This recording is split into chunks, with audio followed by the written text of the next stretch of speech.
सरपंच संतोष देशमुख यांच्या हत्येमुळे बीड जिल्ह्यातील गुन्हेगारीचा हळूहळू पर्दाफाश होतोय। त्यात विशेषतः परळीतील गुन्हेगारी चर्चेचा विषय बनली आहे।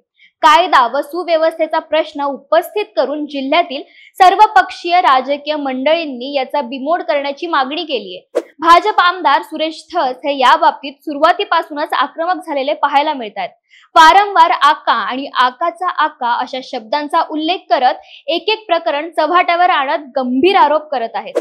वाळू माफियानंतर बीड मध्ये कशा पद्धतीने राख माफिया हजारो कोटींची माया जमवत आहे त्याचा खुलासा आमदार सुरेश धस यांनी माध्यमांना बोलताना केलाय। त्यापूर्वी बीड मोर्चामध्ये देखील त्यांनी असाच आरोप केला होता।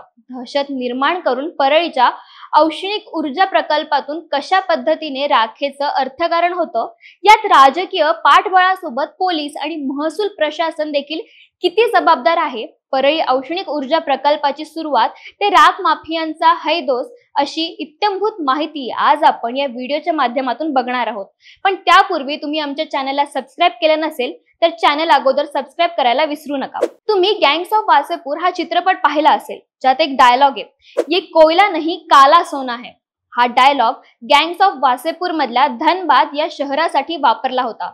मात्र हेच काळं सोनं जाळून जी राख तयार होते त्या राखेतून परळीचं काळं अर्थकारण आणि राजकारण उभं राहिले।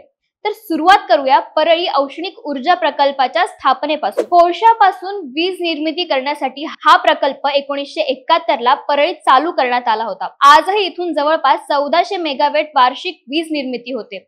दगडी कोळशाची ट्रेन थेट प्रकल्पातून येऊन कोळसा उपसते। कोळसा पेटवून विजेची निर्मिती केली जाते। जळालेल्या कोळशातून दोन प्रकारची राख निर्माण होते, एक ओली राख आणि दुसरी कोरडी राख।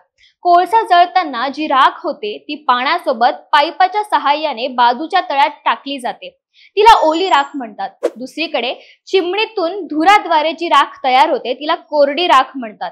यापैकी ओली राख ही वीट भट्टी, राखेची वीट आणि सिमेंट तयार करताना वापरली जाते, तर उच्च दर्जाची कोरडी राख विटांसह ओलं कॉन्क्रीट, रंग, काही सौंदर्य प्रसाधने यामध्ये देखील वापरली जाते। पाईपद्वारे तळ्यात सोडण्यात आलेल्या ओल्या राखेजवळ आधीपासूनच पोकलेन, जेसीबी ही मोठी वाहने उभी असतात। ती राख जेसीबीतून थेट ट्रक मध्ये टाकली जाते आणि वीट भट्ट्यांपर्यंत पोहोचवली जाते। ही राख तशी सरकारी मालमत्ता आहे, पण 2010 पर्यंत राख कमाईचे साधन नव्हती। राखेला काहीच महत्त्व नसल्याने या संदर्भात शासनाने कोणतेही धोरण आखले नाही। परंतु पुढे बांधकाम वाढले, त्यातून वीट भट्ट्या वाढल्या। शेवटी विटा कमी पडू लागल्याने विटांमध्ये राखेचे मिश्रण चालू झाले। आता तर राखेच्याच विटा आल्यात। सिमेंट मध्ये देखील राख वापरली जाते। राखेला भाव आल्याने माफियांनी हैदोस करायला सुरुवात केली। राखेच्या डोंगरांना जेसीबीने पोखरायला चालू केले। एकट्या परळीत 1200 वीट भट्ट्या असल्याचं बोलला जाते, त्यातील अनेक बेकायदेशीर असल्याचा आरोप केला जातो। राज्यभरात इथून विटांचा पुरवठा केला जातो, पण हैदराबाद पर्यंत इथली वीट पाठवली जाते। यातील राख माफियांना राजकीय पाठबळ असल्याने आणि सोबतच पोलीस आणि महसूल प्रशासनाची देखील साथ असल्याने हा सर्व कारभार चालतो। कित्येक वर्षांपासून राख उचलण्यासाठी कंत्राटही नाही। अधिकाऱ्यांनी रोखले तर त्यांना बंदुकीचा धाक दाखवला जातो, असा आरोप आमदार सुरेश धस यांनी केलाय। ते पुढे म्हणाले की वाळूवाले बंद झाले, आता राखवाले सुद्धा बंद होतील। दाऊदपूर नावाचं गाव आहे, तिथे दीपक मुंडे, अजय मुंडे, त्यातील अजय मुंडे हे कुणाचे चुलत भाऊ आहेत त्याचा तपास करा। दाऊदपूर आणि त्या परिसरामध्ये हजारो टिप्पर दररोज त्या ठिकाणी रात्री बेरात्री 150 गुंड घेऊन उपसा करतात। 600 पैकी 300 वीट भट्ट्या एकट्या परळीतील शिरसाळ्यात बोगस असतील, त्याला पाबंद घातला पाहिजे असं मी कलेक्टरला पत्र दिले। 2002 पासून 500 ट्रक फुकट चालल्यात। त्या राखेच्या धुरामुळे मोठ्या प्रमाणात श्वसनाचे आणि त्वचेचे आजार वाढलेत। लहान मुलांना देखील दमा होतोय।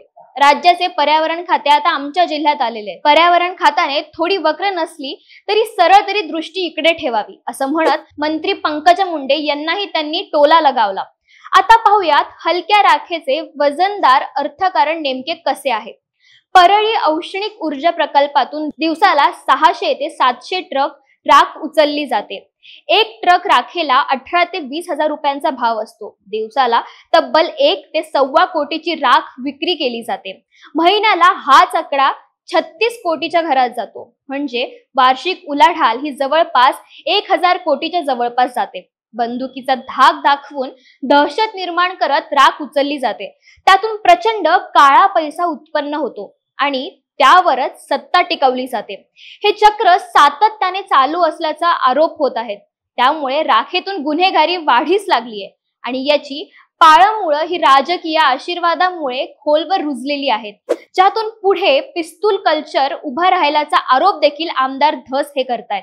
राखेतून हजारो कोटींची वार्षिक उलाढाल होत असताना यातील एखादा तरी रुपया सरकारच्या तिजोरीत जातो का, ही शंका उपस्थित करणारा प्रश्न आहे. परळीतील हे राख माफिया रॅकेट केव्हा थांबेल, अर्थकारणाच्या राखेमध्ये कुणाकुणाचे हात काळे झालेत, यावर तुमच्या प्रतिक्रिया काय आहेत आम्हाला कमेंट्सच्या माध्यमातून नक्की कळवा. धन्यवाद.